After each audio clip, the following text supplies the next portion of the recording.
देश भर में उसकी भर्त्सना हो रही है।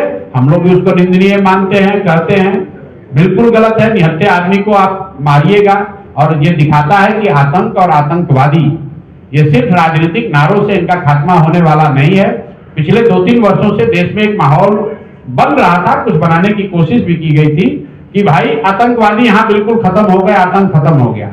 लेकिन पहलगांव में हुई घटना ने ये दिखाया कि नहीं, ये अभी मामला खत्म नहीं हुआ है, ये लोग इतना सुधरने वाले नहीं है।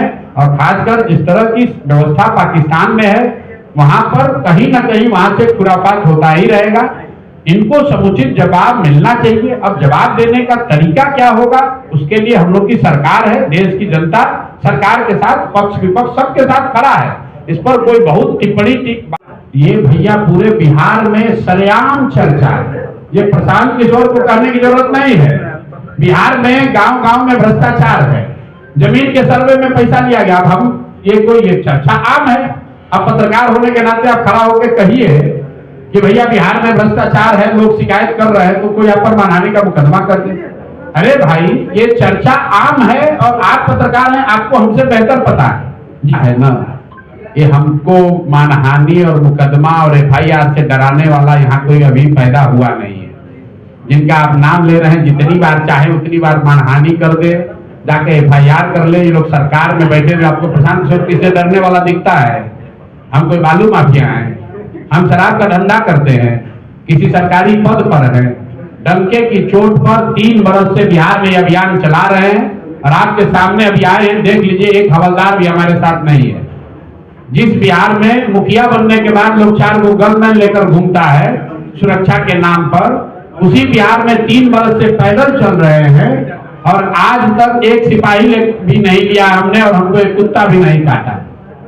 हम किसी से डरने वाले हैं? गांधी मैदान से इसी सरकार ने हमको गिरफ्तार करने के लिए रात के अंधेरे में उठा लिया।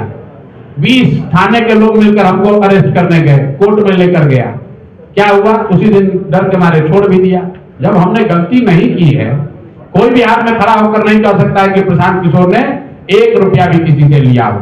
कोई नहीं कह सकता है कि हमने कुछ गलत किया हो। कोई नहीं कह सकता है कि हम जाकर किसी को गाली गलौज कर रहे हैं। हम सही बात बता रहे हैं। हमने BPSC के बारे में कहा कि BPSC से नौकरी बेची जा रही है, कहा वो लोग भी मानहानि का मुकदमा कर देंगे, नोटिस भेजा, कर दो मानहानि का। कर हिम्मत हुआ करने का? कौन नहीं जानता है कि यहाँ सरकारी नौकरी बिकती है?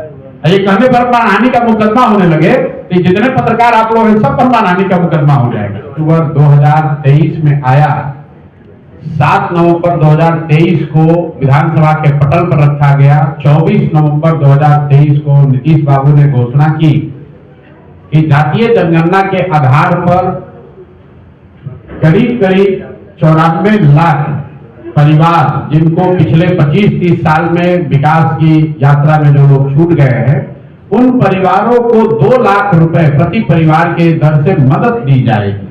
ये घोषणा नीतीश बाबू ने विधानसभा में की, उनके ट्विटर के हैंडल पर भी है, आप लोगों को भी पता है। उसके बाद 2 बजट बीत गया, अभी तक किसी को 1 रुपया भी नहीं मिला।